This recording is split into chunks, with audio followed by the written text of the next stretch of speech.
आ गइल माई हंसवारी आ गइल माई हंसवारी आ गइल माई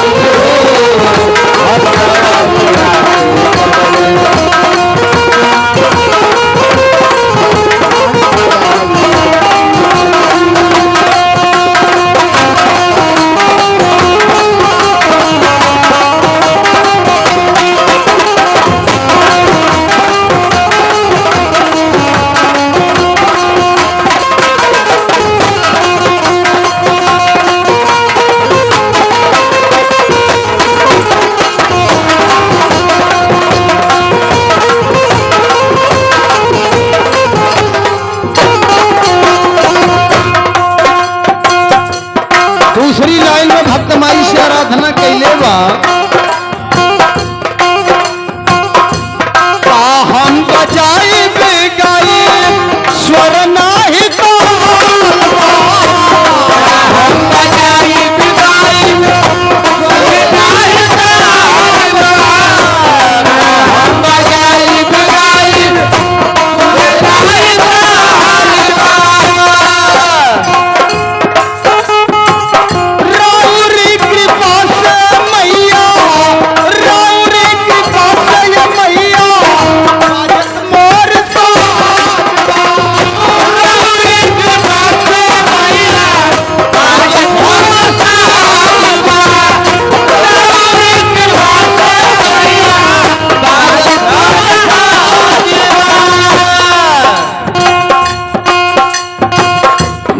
लली कहरिया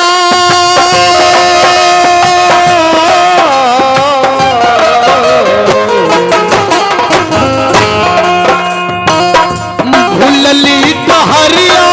के बता गइलो माई भूलली कहरिया के बता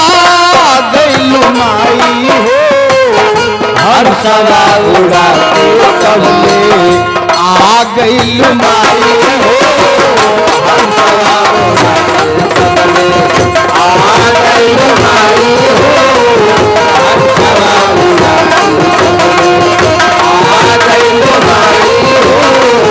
हर सवा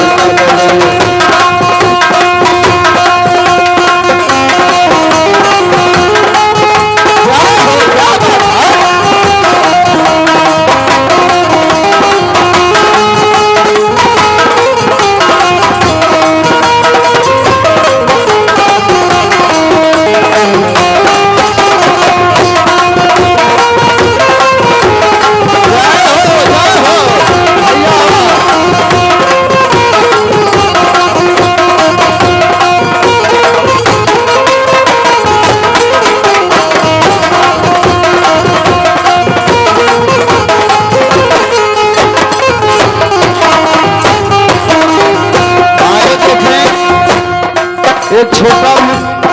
नन्हा मुन्ना बालक उसके तरफ से दूसरी बार एक पुरस्कार 20-20 रुपया का मुन्ना को आशीर्वाद हो माई सरस्वती बल बुद्धि ज्ञान बढ़ावी और मालिक उस महान महतारी की आत्मा के शांति दे जौन माई के आत्मा छोड़ के चल गई जहाँ भी वो आत्मा रहे ईश्वर सुख शांति जगह स्थान दे ये ईश्वर से प्रार्थना करते हैं और करते रहेंगे यह बात है। लेकिन चौथी लाइन में का नाम बा भक्त माई से फरियाद कर ले बा जिला में आजमगढ़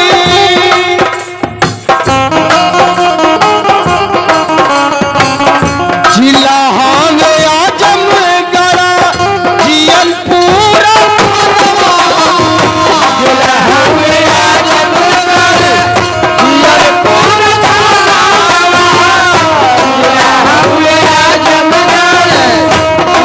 पूरा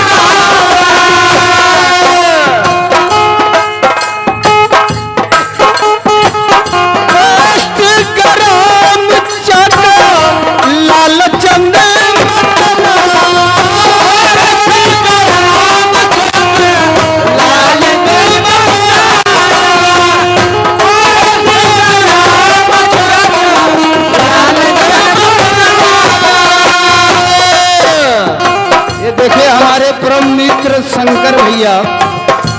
आपके कर्तनों द्वारा ये 100 रुपये का आशीर्वाद स्वरूप पुरस्कार मिला है। और मालिक इस महतारी के आत्मा के शांति दे, जहाँ माई के आत्मा होके और माता रानी जगत जननी जगदम्बा का आशीर्वाद शंकर भैया के परिवार के ऊपर बना रहे, ये ईश्वर से प्रार्थना करते हैं और करते रहेंगे। जिला हवे आजमगढ़ जियपुर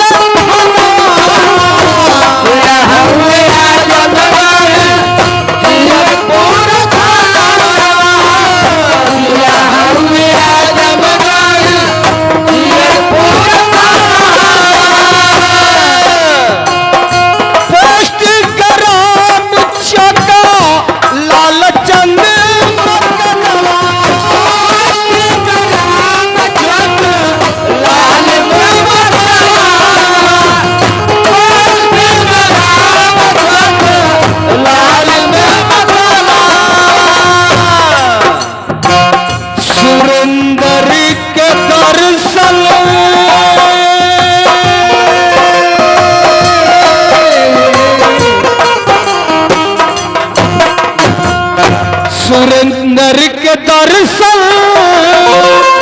और दिखा गईलू माई हो,